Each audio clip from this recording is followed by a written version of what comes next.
Despite Fortune, Issue Number 1, Eternal Appetite for Luck, by Angel L.G.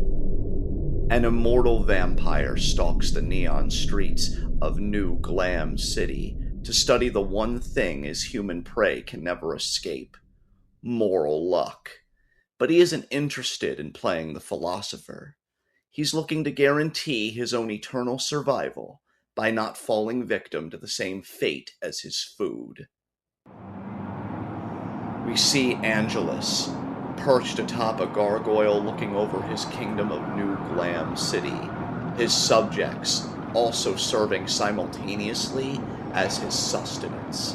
The sky is gray with foreboding, intertwined with a crimson mist, foretelling the blood that is soon to be spilled as the rain falls torrentially. Ought implies can. This is the only maxim the humans all agree on. One can only be held accountable for what one is able to do. Angelus looks down upon his kingdom, the streets beginning to flood, reflecting the misery of New Glam City. We cut to a man walking down the street past a bar where another man is standing outside the front door of it. Praise and blame gets thrown around despite circumstances. For centuries, we have always preyed on them, but we don't just feed on their blood. We feed on their luck, too.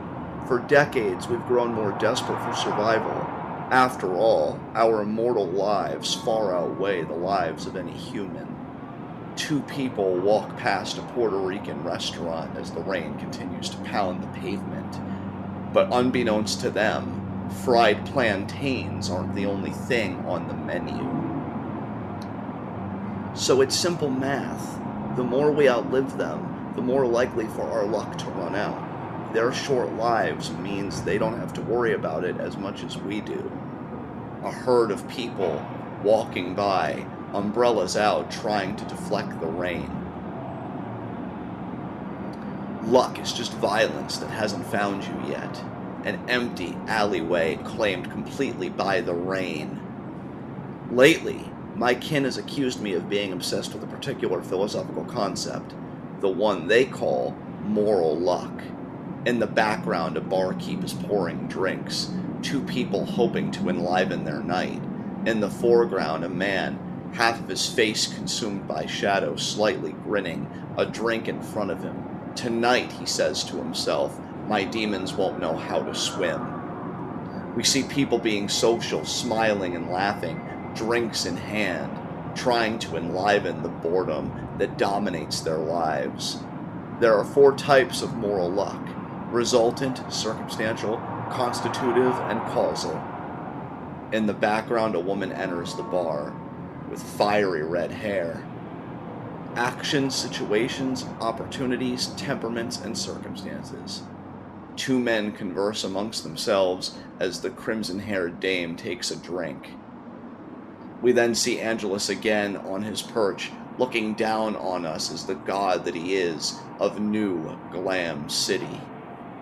I truly believe this is the reason why they loathe us more than they fear us. The woman has left the bar, looking down, somewhat of a contemplative expression on her face as the rain continues to fall. Because not only do we prey on them, but we are also immune to the type of bad luck that can destroy their lives.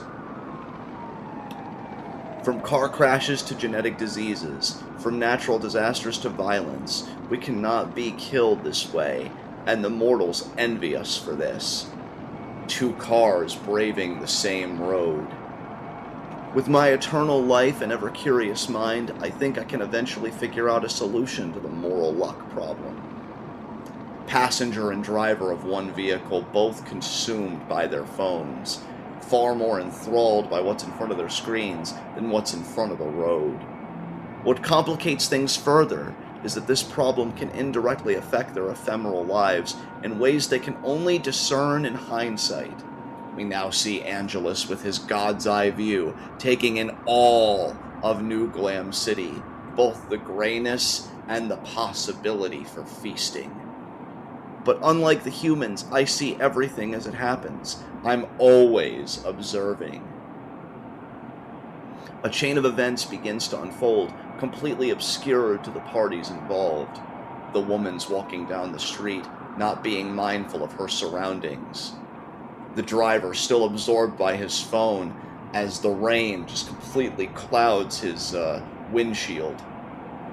All that's needed is a simple action, followed by inaction. The woman, near the center of the road, completely unaware of what's about to befall her. The driver, still having not looked up from his phone, tragedy imminently about to strike. Hindsight will show that it could have been avoidable, but one mistake is all that it takes. The headlights of one vehicle illuminate the woman, the other car coming from behind. The one driver looks panicked, finally looking up from his phone. Nervousness consumes his face as he realizes the collision that's about to happen. The woman, utterly terrified, her eyes knowing that death is near, she puts a hand out in vain, trying to avoid the unavoidable. For disaster to strike.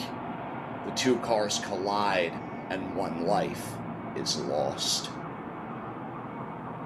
A gun jams in an alleyway, a would-be shooter thwarted, the man walking towards him defiant, with life still in hand. A contract inked by chance, where the participants are unaware of the terms and conditions. A single moment that can overshadow an entire performance. Despite a dominant game, a man misses the game-winning shot, his hands behind his head in surrender. He can't believe such misfortune could be so inopportune. A favorable outcome resulting in undeserved praise. A CEO looks at the ruins all around him, his enterprise unscathed. We then cut to an alleyway, a man looking from behind a corner in cowardice, seeing a woman being mugged, her purse and her life both having become forfeit. Dispositions that dictate their actions. Boredom is a pestilence that infects us all, but the humans have found ways to temporarily reprieve themselves from it. For some, their aim is lust. A man takes a courtesan to a seedy motel, his wife not even a pang in his conscience, nothing other than a distant memory, a shadow that won't obfuscate his pleasures. From my vantage point, they all look the same regardless of their methods, helpless and utterly oblivious. Ever since ancient times, philosophical problems have existed throughout millennia, with very few of them being solved. A man sits at his desk, utterly consumed by his lucubrations, the late night his only companion. The problem of moral luck may have driven me to decades of madness in my attempts to solve it. The same man, once feeling like thought was his siren, now sits beside his seat, hands on the sides of his head, trying to drown out the voices, trying to stop the insanity from breaching the gate. We then see Angelus again, the sky darker than ever, the rain falling just as violently as when we started, the lightning striking and illuminating a fragment of New Glam City in all of its horror and despair. Unfortunately for them, I don't need to find answers to any of their paltry problems. For my luck will never run out. Angelus holds the crimson woman in his arms, his jowls soaked with her blood, imitating the gargoyle from which he remained perched, their mouths both open, hungry for evermore.